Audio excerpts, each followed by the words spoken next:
Hi friends, ഞാൻ ഇന്ന് നിങ്ങൾക്ക് കാണിച്ചു തരാൻ പോകുന്നത് എങ്ങനെയാണ് നമ്മൾ സബ്സ്ക്രൈബ് ആയിക്കഴിഞ്ഞാൽ ഒരു 1000-ന് മേലെ സബ്സ്ക്രൈബ് ആയി കഴിഞ്ഞാൽ എങ്ങനെയാണ് അപ്ലൈ അതിനുള്ള ഒരു മോണിറ്റൈസേഷനൊക്കെ എങ്ങനെയാണ് അപ്ലൈ ചെയ്യുക, അതെന്താ കാര്യങ്ങൾ, ചിലർക്ക് ചിലപ്പോൾ അതാവാത്തവരുണ്ട് ബ്ലോക്കായിട്ട്.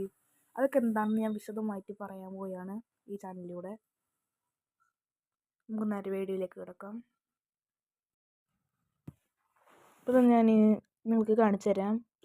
1466 സബ്സ്ക്രൈബ് ഈ ഒരു ചാനലിൽ എനിക്കുണ്ട്. പക്ഷെ എനിക്ക് മോണിറ്റൈസേഷന് അവൈലബിൾ ആക്കാനൊന്നും പറ്റിയില്ല. എന്തോ ഒരു ചെറിയ പ്രശ്നം പറ്റിയിട്ടുണ്ടെന്നാണ് പറയണത്. അപ്പോൾ അത് മാറണമെങ്കിൽ നിങ്ങളെല്ലാവരും സബ്സ്ക്രൈബ് ചെയ്താൽ മാത്രം മാറുകയുള്ളൂ. അപ്പോൾ നിങ്ങളെല്ലാവരും സബ്സ്ക്രൈബ് ചെയ്ത് എൻ്റെ ചാനലിനെ മുന്നോട്ട് കൊണ്ടുപോവുക. അല്ലെങ്കിൽ ചിലപ്പോൾ എൻ്റെ ചാനൽ ബ്ലോക്കായി പിന്നെ എനിക്ക് വീഡിയോ ഇടാനൊന്നും സാധിക്കുന്നതല്ല. അപ്പോൾ എല്ലാവരും ഒന്ന് സബ്സ്ക്രൈബ് ചെയ്ത് എൻ്റെ ചാനലിനൊന്ന് മുന്നോട്ട് കൊണ്ടുപോവുക. വീഡിയോയിലേക്ക് കിടക്കാം. ഇവിടെ 1000 സബ്സ്ക്രൈബ് ആയി കഴിഞ്ഞാൽ ഇവിടെ നിങ്ങൾക്ക് കാണാം, കണ്ടോ, ഈ ഒരു നെക്സ്റ്റ് മൈൽ സ്റ്റോൺ എന്ന് കാണാം. ബിക്കം എ യൂട്യൂബ് പാർട്ട്ണറിൻ്റെ അടിയിൽ നെക്സ്റ്റ് മൈൽ സ്റ്റോൺ, അത് അൺലോക്ക് ആവണം. എനിക്കിപ്പോൾ എന്തോ ഒരു ബ്ലോക്ക് കാരണം കൊണ്ടാണ് അത് 1000-ന് മേലെ എത്തിക്കഴിഞ്ഞാൽ അൺലോക്ക് ആവേണ്ടതാണ്. എന്തോ ഒരു ബ്ലോക്ക് എന്തെങ്കിലും വന്നിട്ടുണ്ട്. അത് അൺലോക്ക് ആയി കഴിഞ്ഞാൽ നിങ്ങൾക്കിവിടെ ഈ ഒരു ഭാഗത്തായിട്ട് അപ്ലൈ എന്ന് പറഞ്ഞിട്ടൊരു കാണാതെ ഇവിടെ ഉണ്ട്. ഇത് പ്രസ് ചെയ്യുമ്പോൾ അത് അമരണം. നോക്കിയപ്പോൾ നീല കളർ വരണം ഇവിടെ, അപ്ലൈ ചെയ്യുന്ന കാണിക്കുന്നിടത്ത്. പക്ഷെ എനിക്കത് വരുന്നില്ല.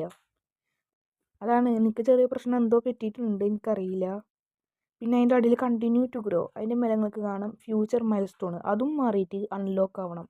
അത് 1000-ന് മേലെ കഴിഞ്ഞാൽ ആവണ്ടാണ്, എന്നാലാണ് പൈസ വരുള്ളൂ. പിന്നെ നമ്മളെ ഈ മോണിറ്റൈസേഷൻ അവൈലബിൾ ചെയ്താലാണ്, ഈ മോണിറ്റൈസേഷൻ അവൈലബിൾ ആയാലാണ് നമുക്ക് പരസ്യം വരുള്ളൂ. അങ്ങനെ പരസ്യം വന്നിട്ട് നമ്മളെ പരസ്യത്തിൻ്റെ അക്കൗണ്ടിൽ 10,000 രൂപ ആവണം. അപ്പോഴാണ് നമുക്ക് പൈസ വന്നു തുടങ്ങുള്ളൂ. നമുക്ക് പൈസ കിട്ടി തുടങ്ങണമെങ്കിൽ നമ്മൾ ഈ ഗൂഗിളിൽ ആഡ്സ് എന്ന് പറഞ്ഞിട്ടൊരു വെബ്സൈറ്റ് ഓപ്പൺ ആക്കി കഴിഞ്ഞാൽ നിങ്ങൾക്ക് കാണാം. ഗൂഗിളിൽ പോയിട്ട് ഒരു ആഡ്സ് എന്ന് പറഞ്ഞിട്ടുള്ള വെബ്സൈറ്റ് ഓപ്പൺ ആക്കി കഴിഞ്ഞാൽ നിങ്ങൾ ആദ്യം ഇതിൽ പോയിട്ട് YT സ്റ്റുഡിയോ പോയിട്ട് നിങ്ങൾ ആദ്യം വെരിഫിക്കേഷൻ ചെയ്യണം, അപ്ലൈ ചെയ്യണം. അതിൽ സബ്സ്ക്രൈബിൻ്റെ മേലെ ആയി കഴിഞ്ഞാൽ അതുപോലെ ബ്ലോക്ക് വന്നു കഴിഞ്ഞാൽ പിന്നെ ചെയ്യാൻ പറ്റില്ല. പിന്നെ നമുക്ക് അതിനുള്ള പരിഹാരം കാണണം, അല്ലെങ്കിൽ നമുക്ക് ചെയ്യാൻ പറ്റും. അങ്ങനെ വെരിഫിക്കേഷൻ ചെയ്ത് കഴിഞ്ഞാൽ 3 വെരിഫിക്കേഷൻ ചെയ്യണം നമ്മളിനി. അതിൽ ഒന്നാമത്തത്, രണ്ടാമത്തത്, മൂന്നാമത്തത്, അങ്ങനെ സ്റ്റെപ്പ് 1, സ്റ്റെപ്പ് 2, സ്റ്റെപ്പ് 3 എന്നിട്ട് നമുക്ക് 3 വെരിഫിക്കേഷൻ ചെയ്യാനുണ്ടാവും. ആ 3 ചെയ്ത് കഴിഞ്ഞാൽ